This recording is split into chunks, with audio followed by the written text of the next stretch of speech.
Scores runs in that position. Oftentimes he's very aggressive, he's risk tolerant when he starts his innings. The one thing for sure, he targets bowlers. When you look at that batting order as well, he'll come across as the most senior and the most accomplished as well. So it only makes sense that you give him the maximum number of deliveries you can.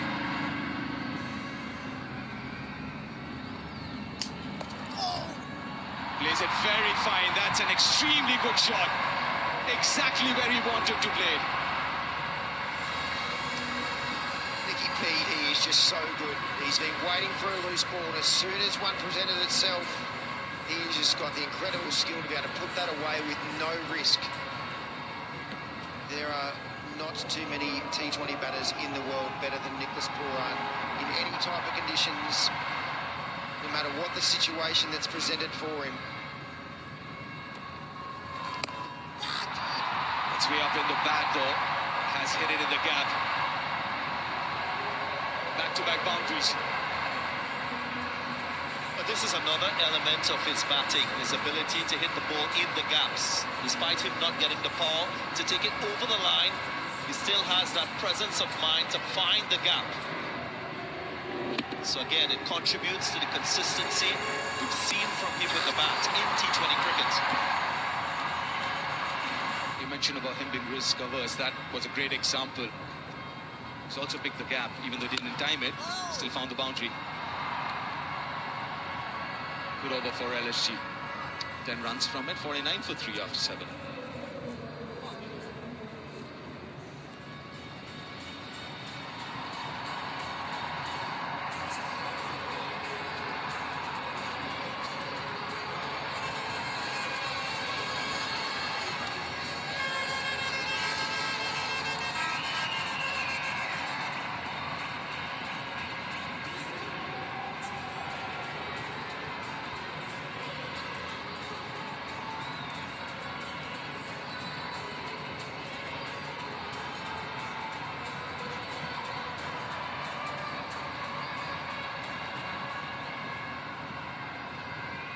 Jansen to continue.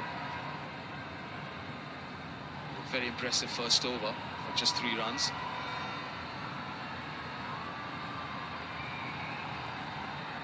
A little more protection now. Goes across, but straight to the fielder.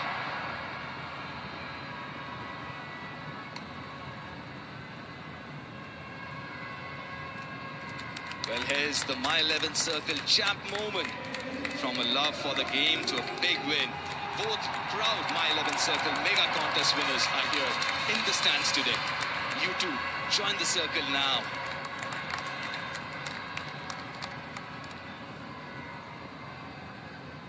Now mid-ons inside the circle. All the 4 fielders are behind square. Exactly for that. But he plays it all right. Times it all right for a maximum.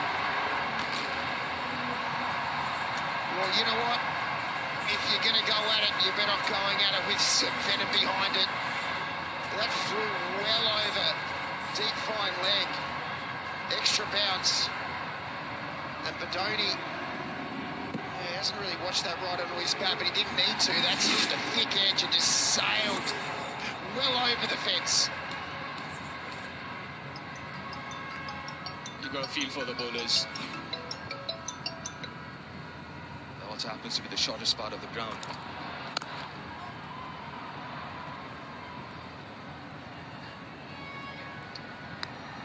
I just want to sort of touch on, again, Nicholas Pooran. It's just so hard not to talk so much about him because he's just that good to watch. The thing that stands out for me the most is his foundation of his technique. He's got a really stable, really solid batting technique, which you see the most consistent T20 batters. They do have their technique to fall back on when things don't go exactly to plan.